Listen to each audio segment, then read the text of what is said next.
Um beijo aí para Flávia Regina, que disse assim, desejando aqui a todos os amigos do Mulher.com, tarde maravilhosa, dando boas-vindas para Fernanda.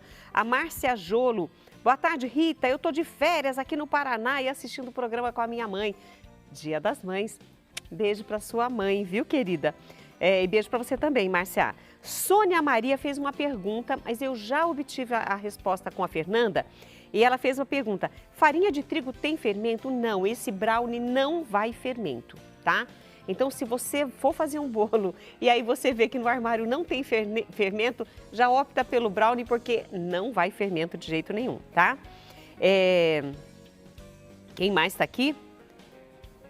Tem uma... a Sueli Macedo está em Dourados, no Mato Grosso do Sul, esperando aqui o nosso carinho. Então, um beijo para você, viu? Manda alô para Dourados. Então, Dourados, um beijo e um carinho.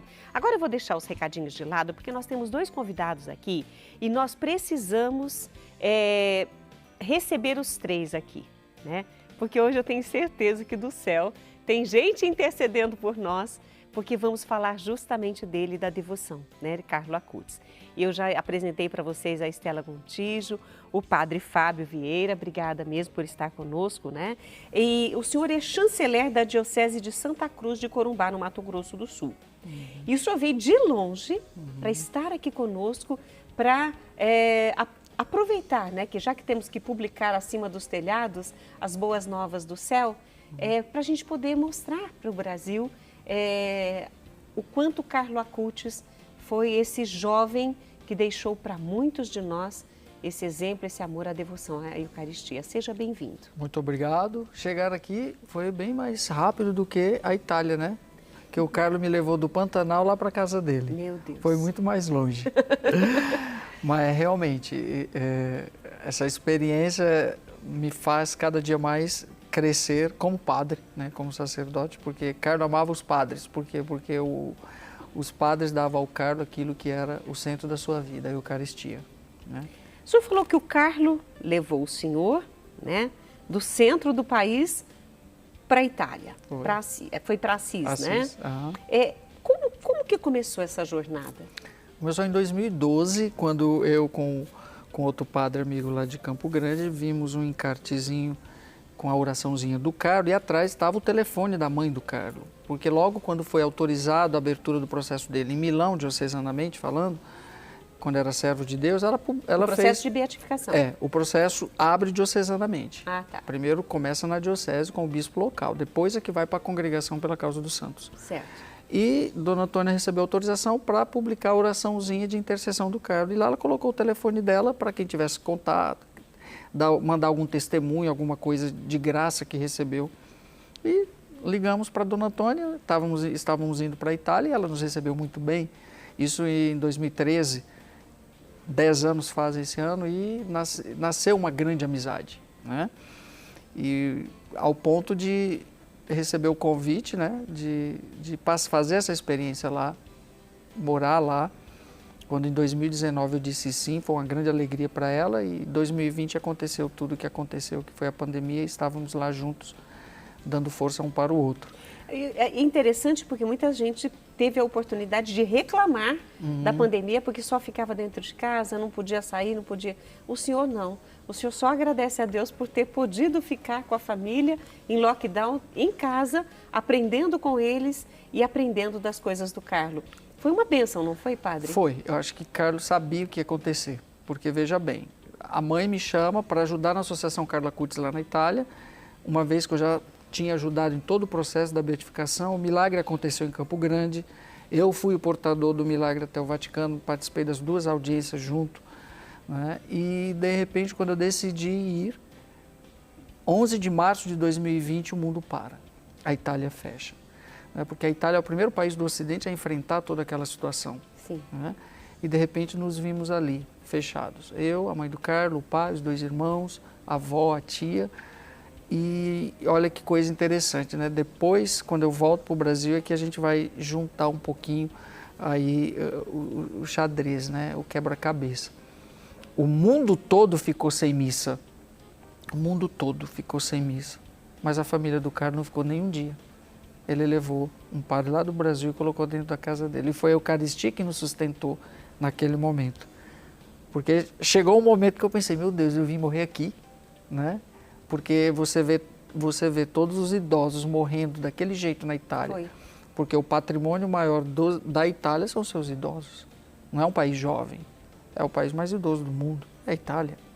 E você vê aqueles caminhões do exército passando com os caixões. Né? Até hoje ecoa na minha cabeça ainda o barulho das sirenes das ambulâncias. Então foi um negócio que você não sabia o que vai acontecer, meu Deus. E de repente eu estava ali, dormindo no quarto do carro, ali junto com a família. E aí quando começamos a rezar o terço de lá do quarto do carro para todo o Brasil, nasceu o apostolado Devotos de Carlo Acutis Brasil. E por incentivo de Dona Antônia, hoje a gente está aí viajando o Brasil inteiro, falando para a juventude e para todos da santidade desse jovem. Então, para mim, foi um verdadeiro laboratório. Agora, não me pergunte por quê. Eu não sei, poderia ser qualquer uma outra pessoa, tanto padre no mundo, de repente eu. Não sei, são coisas de Deus. São coisas de Deus. E as coisas de Deus não têm explicação. Não. E o mais interessante é que nós sabemos que o Carlo nasceu em Londres, na Inglaterra, porque os pais estavam trabalhando lá naquele momento, só que depois que ele nasce, que ele é batizado, eles voltam para a Itália. Então, toda a criação do Carlo acontece na Itália. Inclusive, os pais não eram muito, acho que a Antônia deve ter comentado com o senhor, padre, ela não era muito de igreja quando o Carlo era pequeno, né? Depois de um questionamento do Carlo aos 3 anos de idade, que ela vai buscar essa informação para trazer para ele, é que ela começa também a se envolver com as coisas da igreja. Esse é um ponto da história dele também. Tem um ditado que diz assim, né? Santo de casa não faz milagre. O Carlo fez milagre primeiro em casa, com a sua família. Então era uma família católica, não praticante, né? E Carlo provocava a mãe, né, com perguntas doutrinárias, uma vez que ele já sabia a resposta. Carlo, com 7 anos de idade, já tinha lido todo o catecismo da Igreja Católica, a vida dos santos. Então ele provocava a mãe e depois já ficava dando risada, para forçar a mãe a buscar um conhecimento. É aí que Dona Antônia, mas o Carlo não faz tanta pergunta, ela foi perguntar ao padre, o padre vai estudar, Dona Antônia. E hoje Dona Antônia é uma excelente teóloga, coloca qualquer um de nós padres no bolso, né? Porque foi estudar provocada pelo filho. Então o Carlo foi fazendo o milagre acontecer ali. Então de católicos de nome, de IBGE, como a gente chama, hoje são católicos praticantes, ou seja, vivem o carisma do filho, o legado que o filho deixou. Isso é o que é o mais bonito. Então o Carlo foi um santo que fez milagre primeiro em casa, né? Transformou a família. E até quem estava na casa também, né, que os funcionários, empregados da casa, também se converteram. Né? Eu tinha um funcionário que era hindu, Sim. Ele era do hinduísmo. Sim. Né? E eu achei interessante, eu falei, gente, eles são tão arraigados na religião, né? Os hinduístas, eles não cedem. E o Carlo foi falando de Deus, foi falando da Eucaristia e ajudou esse jovem a encontrar esse caminho da santidade através da Eucaristia, essa conversão, padre? Sim, sim, o Rogers, né, mora até hoje, ele é o mordomo da casa deles em Milão, ele cuida da casa até hoje. O Rogers era o babá do Carlo, né, dos 5 anos até os 15 anos, foi ele que acompanhou o Carlo. Então, quem viveu e viu muitas coisas que nem a mãe sabia das peripécias de santidade do Carlo foi o Rogers, né? Então ele foi uma prova viva de uma conversão de um garoto que o catequizou com a própria vida, né? Hoje o Rogers foi batizado na Igreja Católica, casou na igreja e foi meio que expulso da sua casta brahma, né? Porque, como você disse, eles são bem ferrenhos, bem radicais mesmo. Então, ou você faz parte ou você está fora, né? E ele optou por estar fora, mas convertido, mas encontrou a graça, encontrou o céu, que o Carlo quis mostrar para ele. Encontrou Jesus mesmo, né? E das muitas vezes, quando o Carlo ia à igreja para ficar em adoração ao Santíssimo, ele ia levar o Carlo na escola, que a paróquia era assim do lado da casa deles em Milão. O Carlo entrava, ficava de frente do tabernáculo. O Roger também ajoelhava e ficava olhando, né? O que tem ali, né? Cara, é Jesus. Como assim? E aí começava a catequese, né? E hoje a gente vê visitei ele agora ano passado, continua até hoje morando com a família. O Rager virou meio que uma relíquia, sabe? É um patrimônio lá da família, né? Então é muito bonito isso. Fruto do quê? De um testemunho de uma criança e de um jovem que não mostrou com palavras, mas com a própria vida. Eu vou aproveitar, padre, eu estava aqui pensando, falei, nossa, se ele fez isso, né, com a babá, a primeira babá, fez isso com, eu não consegui falar o nome dele, é Ragers. Ragers. Isso. Sim. Eu imagino com quantas vidas ele vai mexer. E mexeu com a sua, não mexeu, Estela? Mexeu e, na verdade, tudo isso começou porque na época da pandemia, Rita, nós nos conhecemos e tudo, ficamos tanto tempo sem se falar, né? E hoje foi um reencontro maravilhoso que Carlo me trouxe aqui. Que bênção! É um prazer estar aqui novamente, te ver. E foi um momento da pandemia, que é um momento que eu falei, eu vou decidir fazer os textos nas redes sociais, né? Pelo apostolado que eu tenho da Virgem Peregrina. E quando eu fiquei sabendo que o Carlo Acutis ia ser beatificado, eu comecei a buscar o padre que tinha visto o corpo dele, porque na grande mídia saíram várias matérias, né, falando. Eu falei, gente, eu vou na fonte, né? Eu como jornalista, mas eu tenho que ir na fonte, eu tenho que descobrir. Aí encontrei várias lives do padre Fábio. Eu falei, vou mandar algumas mensagens, mas nem sei se ele vai responder. Bem na época ali que iria acontecer a beatificação. Aí eu mandei uma mensagem e ele me respondeu. Eu consegui fazer uma live. Quando eu estava lá fazendo a live com ele, eu vi ele dentro da casa que foi do Carlo Acutis, em Assis. Eu falei, gente, tudo que ele toca é relíquia. Até brinquei com ele. E ainda pensei, eu queria uma relíquia. Pensei nisso, nossa, eu queria uma relíquia, mas não falei nada para ele. E aí acabou que o padre participou de várias lives depois comigo, do terço, tudo. E quando ele voltou para o Brasil, ele falou, Estela, eu estou indo e estou levando uma relíquia, mas eu não tinha falado nada com ele. E foi tudo providência, porque eu até então morava em São Paulo, mas depois, uns 2, 3 meses, eu mudei para Valinhos, mas nem comentei com ele. E ele falou assim, mas eu estou indo, eu estou voltando para o Brasil, eu estou indo para São Paulo, mas é uma cidade, é Valinhos, onde fica a TV Século XXI. Ele vinha aqui fazer uma entrevista. E eu falei, padre, então eu já vou, vai na minha casa para eu pegar a relíquia e vamos fazer um terço lá de casa, ao vivo, tudo. Ele foi e levou a relíquia de 1º grau, abençoou, e eu estava tentando engravidar da minha segunda filha há 4 anos, tinha tido um aborto. Então eu recebi essa graça, que depois de 15 dias, depois que o padre foi lá, eu pedi também no terço, que eu gostaria de ter uma segunda filha, eu descobri que estava grávida. Então, eu recebi essa graça.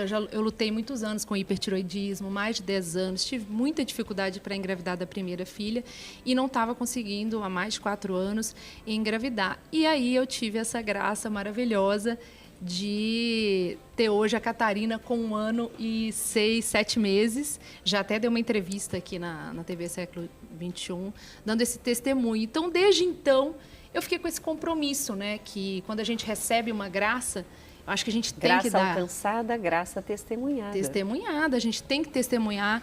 Eu tenho essa obrigação, assim, de falar que ele pode interceder, né? Tanto por várias causas, como também a questão pelos jovens, mas também para aquelas mães que estão tentando engravidar por causa também da história da mãe dele, né, padre? Você pode falar para a gente, que é muito interessante, quando ela engravida com 43 anos... Na verdade, o grande primeiro milagre do Carlo, Dona Antônia atribui a ela mesma. Porque Dona Antônia não podia mais engravidar. Carlo era filho único. E ela tem hoje também problema na tireoide, né? E 4 anos depois da morte do Carlo, Dona Antônia ficou grávida de gêmeos. Aos 43 anos, Francesca e Michele, né? Então, o primeiro milagre do meu filho acontece comigo. Porque ela não podia mais engravidar mesmo. Então, você não é a primeira, começou com a mãe. Começou com a segunda. E se espalhou, né? E aí depois que eu tive essa graça, comecei a divulgar e falar. E hoje, né, acabamos que a nossa família, eu e meu marido, ficamos amigos do padre, ele batizou a Catarina e ajudamos também a divulgar também Então, a importância, né, desse beato, né, que é maravilhosa. Inclusive, eu comentei agora há pouco, mas espera aí, ele nasceu em Londres, foi criado na Itália, mas a devoção está se espalhando para o mundo a partir do Brasil. Do Brasil, exatamente. Qual é essa ligação do Carlo Acutis com o Brasil? Pois é uma excelente pergunta. Até hoje também eu me faço. Por que Carlos se encantou com o Brasil ao ponto de... O seu milagre aconteceu no Brasil, Carlos morreu 12 de outubro de Nossa Senhora Aparecida, a igreja decreta a memória litúrgica 12 de outubro e de quebra ainda mandou um padre brasileiro para a casa dele.